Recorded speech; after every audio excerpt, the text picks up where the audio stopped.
Hello, Guardians. Today is June 30th, 2023. My name's Danfinity, and welcome to Destiny Digest.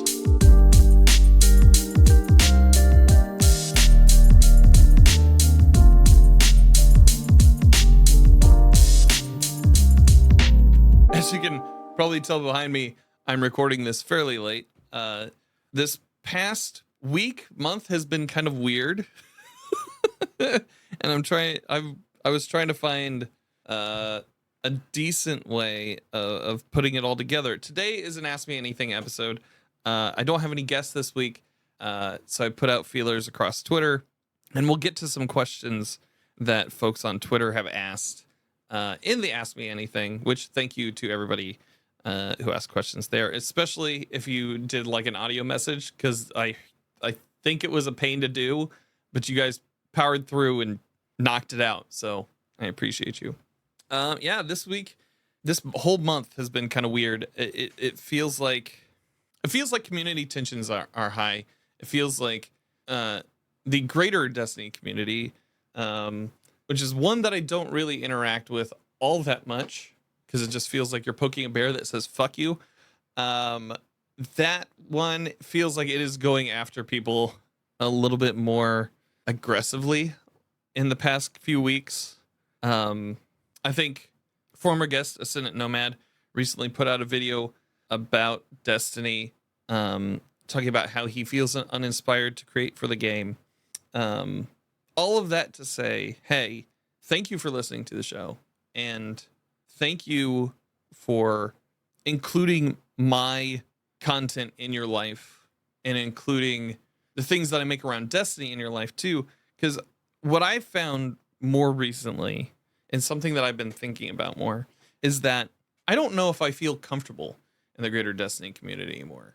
I feel like the communities that I've built, I feel comfortable in, specifically with like the Discord server or on Twitch or here. There's 1,200 of you that are listening to this show, that are possibly watching this show on YouTube, and that means a lot to me. The interactions that I've had with the people that are closest to me around the game, whether we agree with each other or not, are always generally pretty helpful. You can see the passion in people's eyes. I think that was something that Above talked about during the PvE panel. He's like, we're just passionate about the game and we want to see it be better. I'm starting to feel like that is truer for smaller sectors of the community, and the greater edges of it, where people cheer on folks like Amaze saying that they're going to be quitting Destiny because of harassment, and then going around and quote retweeting, we won. That's not a fun side to interact with. So I don't know. I'm just grateful for any time that you decide to spend here and any time that you engage with my content, regardless of how you feel about my opinions, regardless of how you feel about Destiny or Bungie right now. Thank you for spending your time here. This week is fairly notable. I'd say more so on community side than it is really in the game. There's a new exotic fish that you can get on Nessus. The Moon Psyop Battleground is the Grandmaster this week, and I hear that that's pretty tough. We got a hot fix on Tuesday, but that doesn't feel like it's the most important news of this week, even though it did cover like matchmaking changes for competitive, as well as increased adept drops after your 7 wins. I feel like the big news of this week all came from, there were a lot of bans that came out on Monday, and a lot of them went out to speedrunners. A lot of them were very vocal online about, hey, I got banned for this. Bungie later put out an application saying like, hey, if you feel like you've been wrongfully banned, submit here. And some of those speedrunners got their accounts back. Who knows if that was like a hotkey issue or anything, but I feel that it's only kind of exasperated this kind of community resentment that is starting to bubble up even more so in the past few weeks. I understand from a securities perspective why Bungie just wouldn't come out and say, hey, here's why you got banned for this. Maybe it was like an automatic system thing. Maybe it was a multi-action hotkey that triggered something within the system. I have no way of knowing. It's all pure speculation on my part and on the community's part. And I feel like that's a little bit of the problem. And a bit of communication that we did get this week from the Destiny 2 team, we did get details on the recent stability issues, how they're tracking them, and what they're going to do to improve game stability and when to expect updates to go live. Band users did get some communication from Bungie in This Week in Destiny. Basically just a paragraph that said players who have received a ban or a restriction are advised to review our code of conduct and ban policies article for more information. Players may use the contact form to appeal the decision. There are no guarantees that a ban or suspension will be overturned, nor that an email will be responded to. Also in the TWAB, we did get a lot of information actually from the team about the stability of the game and why we've been seeing some downtimes since Lightfall. Destiny 2 team also put out basically a too long didn't read version of it, saying that after making infrastructure updates that enabled the relatively smooth launches of Lightfall and Root of Nightmares, we've identified some issues that we're working to correct for a more stable gameplay experience long term. Our claims service is responsible for routing a huge amount of info to other services, including every kill, orb, and unit of glimmer in the game. Unexpected disruptions to claims in the live game can occur as one of the causes behind Weasel, Baboon, or other error codes.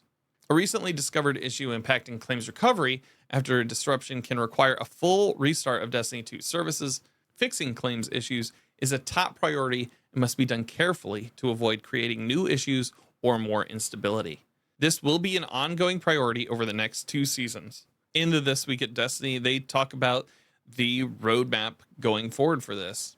For the mid-season 21 update, we will make targeted improvements to our logging and alerting systems, allowing us to diagnose issues more quickly with claims and related systems. These changes are designed to minimize risk of further degrading stability while helping us to confirm the effectiveness of fixes further out on the roadmap. With Season 22 launch and Update 7.2.0, they will be deploying a large set of improvements meant to improve the self-healing ability of claims and reduce the odds of needing to bring Destiny 2 temporarily offline when an issue occurs. They will also be deploying improvements that will help to make Destiny 2 services even more robust in the future. Finally, to reduce the odds of introducing new problems with these changes, they will be updating and expanding the claims unit tests. This is automated testing that verifies that code is behaving the way that is expected to. Season 23 launch with update 7.3.0, based on the results of their 7.2.0 updates and improved logging. They will be targeting deeper and broader architectural improvements to improve the service stability and rapid recovery of Destiny 2, which will include a range of additional improvements. This communication is very clear, very precise, and something that I would like to see more of from Bungie. I've already been tracking community sentiment around this specific change as being fairly positive. I feel that it was important to address stability. I feel like it builds trust with some players when you talk about issues that are affecting the game. And this goes a long way in building trust that, hey, we understand that there's instability. We want to make sure that the game is stable for you, as stable as it was prior to Lightfall launch. And here are the steps that we're going to take to push that forward. I think that that's huge. In a bit of tangential news, there was some information earlier this week brought about by the FTC hearings about Microsoft's acquisition of Activision and Blizzard. Coming from the GameSpot article, Microsoft docs indicate Bungie is working on a new IP called Matter. The journalist Luis Joshua Gutierrez mentions in the article that at some point, Microsoft maybe was pitching back and forth the idea of purchasing Bungie again, with Microsoft kind of balking at the asking price that Bungie would even offer. This was reported by Jeff Grubb, I think, like last year, and Pete Parsons said that this was incorrect. So maybe it was just in some like Microsoft emails that were involved with the FTC's filing. Either way, it seems like they did have some inside information with a quote saying, as of 2021, Bungie has more than doubled its headquarters space and plans to open a new studio in Amsterdam by 2022 for ongoing support on Destiny 2 and development of a new IP currently expected to release in 2025. Now, we already know that Marathon isn't Matter based on a Q&A that Christopher Barrett posted a couple weeks back. I'll try to include all the links to these sources in the notes for the show. But the article also points to an IGN report showing that Bungie has been showing signs that the studio is creating a new IP with job listings that were found in 2020 that said its new IP would be a comedic tone and would feature whimsical characters. However, nothing official has been announced regarding matter, though GameSpot has contacted the company for comment. That is some interesting news if you're a Bungie fan or just somebody who watches Bungie. Instead of being a 2-game studio, they could possibly be a 3-game studio. That said, I don't think that Destiny is going anywhere soon. They did say when they initially announced the final shape that they would be including kind of like a postscript thing after it. So just because the Light and Dark saga ends doesn't mean that necessarily the universe of Destiny does. They've also expressed that they'd be continuing the Destiny franchise into other media as well. So who knows how it all shakes out. I like Destiny stuff. I like new Destiny stuff. I just wish the seasonal model wasn't as telenovela-ish. With all that news out of the way, why don't we get into some questions from you guys on Twitter? This first question comes from Spuds on Twitter. Thanks for the audio recording, buddy. With so much hate online and on social media going on with Destiny, what are some things that make you keep wanting to come back to the game? I think that's a good question. Thank you so much, buddy. I think I said a little bit earlier in my kind of ranty preamble that the things that I enjoy about this game now are like the smaller subsets of the community. I'm still enjoying the weapon feel. I'm still enjoying trying to master different activities in Destiny 2 right now. Specifically, Ghost of the Deep. I need to do a solo for my Paragon this season, and I'm going to be kind of like doing my reps in the next coming weeks to try to get that done before the end of August. I've been really enjoying Strand. I don't know why I didn't touch it during the Lightfall campaign all that much. Maybe it's because I was forced to use it a lot. But coming back to it and like going through and grabbing some of the builds that I'm seeing on YouTube videos, I'm just having a hell of a time with it and really enjoying myself. I know that they're going to be nerfing some of the suspend features in future seasons, but man, it's just really fun right now. I'm just basically handing out bowl of grenades to anybody who wants one. This next question comes from Clancy 5000. Hi, Dan. Clancy 5000 here. Long-time listener, first-time caller. Love your work, as always. Just want to say, hey, hope you're well. My question for you is... That's sweet, man. Thank you. Do you think the Destiny 2 saga that we're in has gone on too long?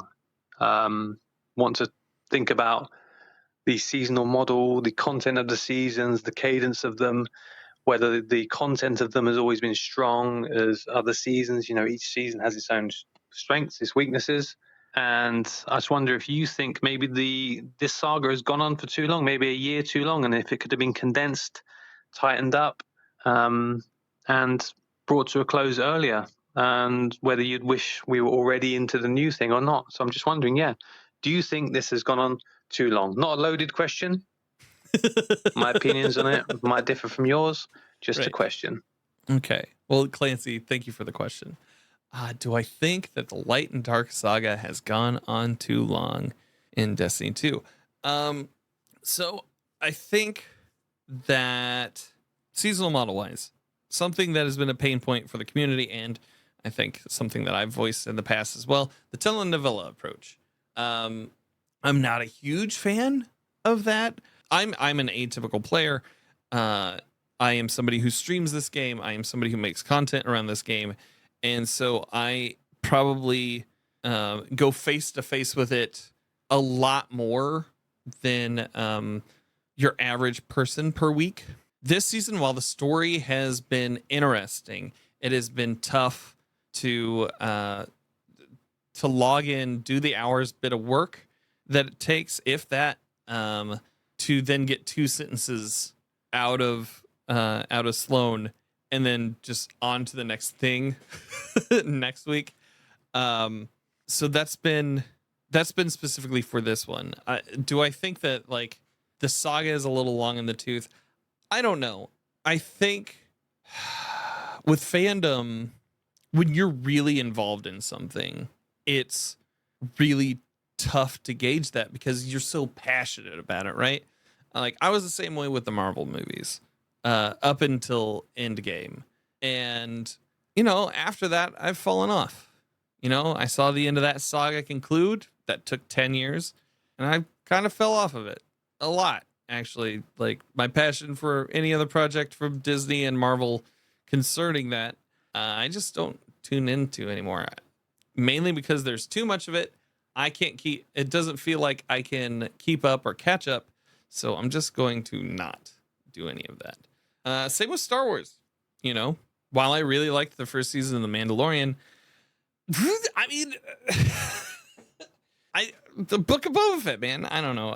I'm just like, it's one of those things where when you have sagas that go on this long, when you have these generational spanning sagas, it's going to be tough to keep it interesting the entire time. I feel like there are some real strong points.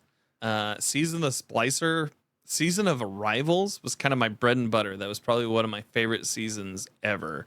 And that was one of the longest seasons. I'm looking here at Shack News, and they have a list of all the seasons of Destiny 2 and how many days they were and what the power levels were from point to point. And like, Season of Arrivals, where are you? Season of the Arrivals here was 154 days.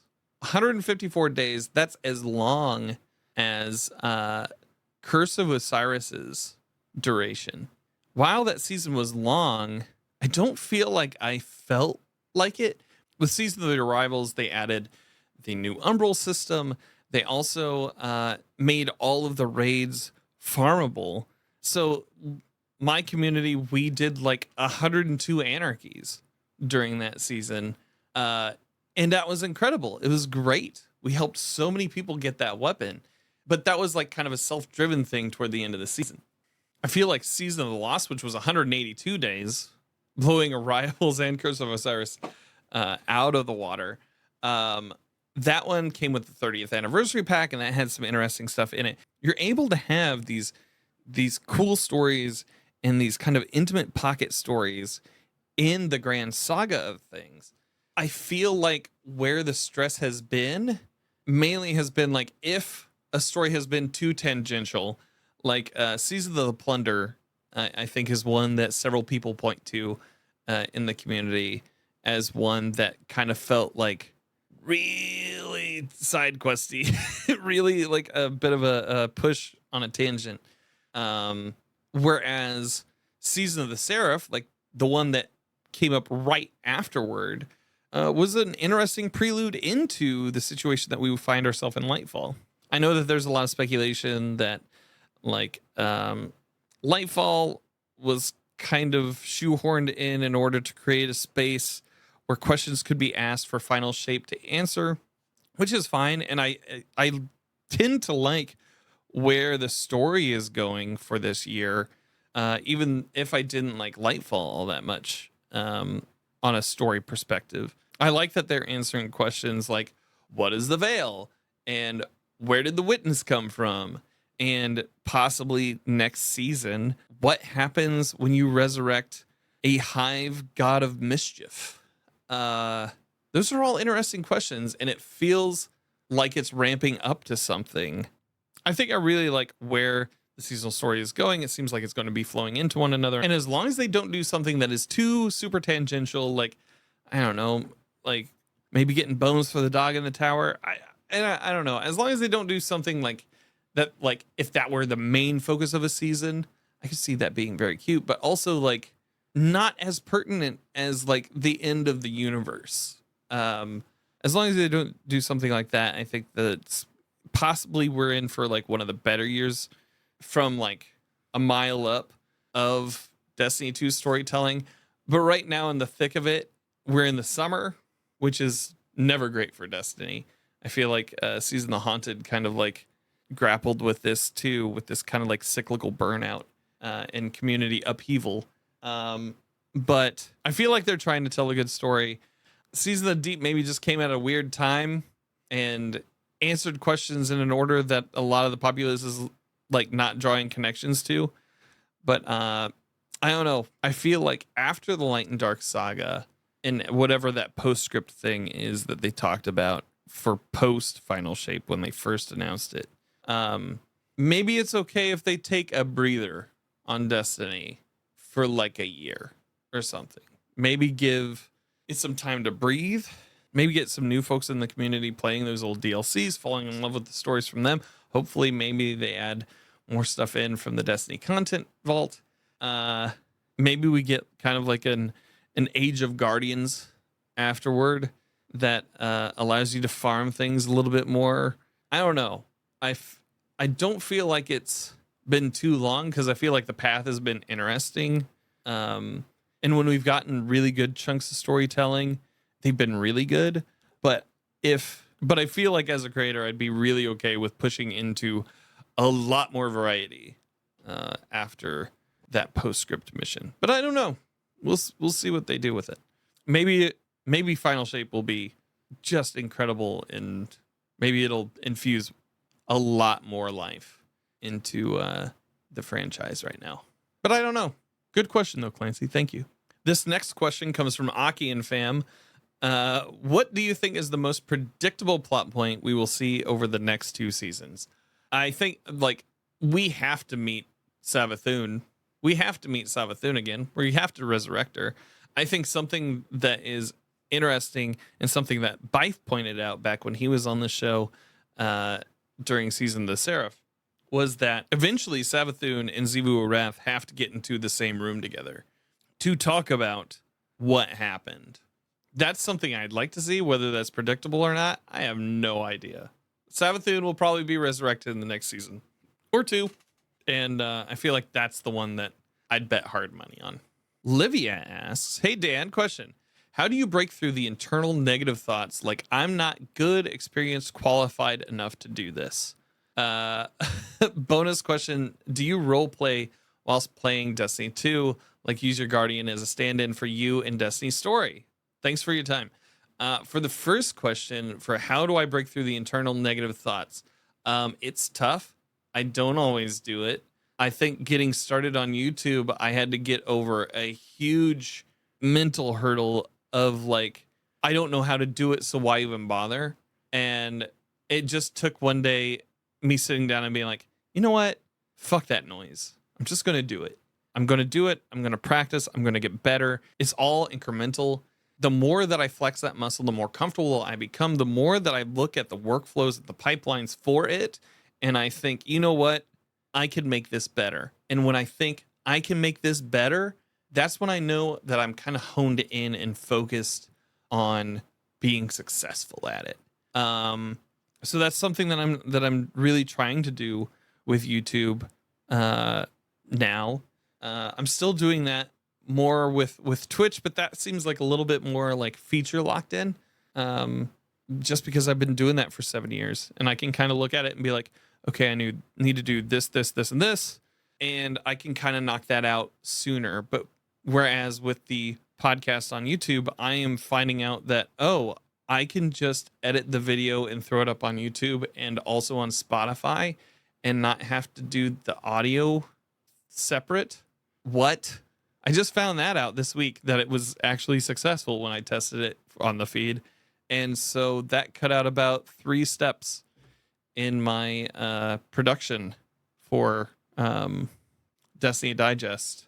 And it's when I find things like that I know that I'm going to be okay. that I'm going to like get over the hurdle and be interested enough to do it. When I'm playing Destiny 2, do I role play? No, not really. I kind of stopped doing that as a stand-in for my being when we first heard our Guardian's voice the first time and recognized it as not my own. That was pretty much the end of that for me. I don't really engaged in a lot of role play outside of the bedroom. So, yeah, there's that. This next question comes from Mod Sherpa. Setting aside that nostalgia can poison the present, what do you think the best era of Destiny was, and why a return to form isn't enough for Destiny currently? So going back to Clancy's question, I think Arrivals, Season of the Splicer, I thought was a really good time. 30th anniversary, I think everybody kind of enjoyed that one, both on the PvP side and the PvE side, but that could also be rose-colored glasses. As to the second part of your question, Jaden, why a return to form isn't enough for Destiny currently, I think that nothing's ever going to be enough. I feel like whatever we ask of them to innovate will become old hat eventually as it gets repeated, or maybe business side pushes and says, hey, this is really working for player retention, keep doing that thing. But I don't know. I don't work there. I'm just a creative person, and I know that when I'm doing something for too long and I feel like I'm getting a rut or that I'm stuck, that returning to the old way of doing it just doesn't cut it.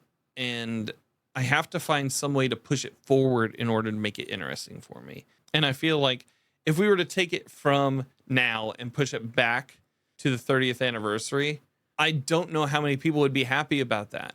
Now, I don't know. I really don't.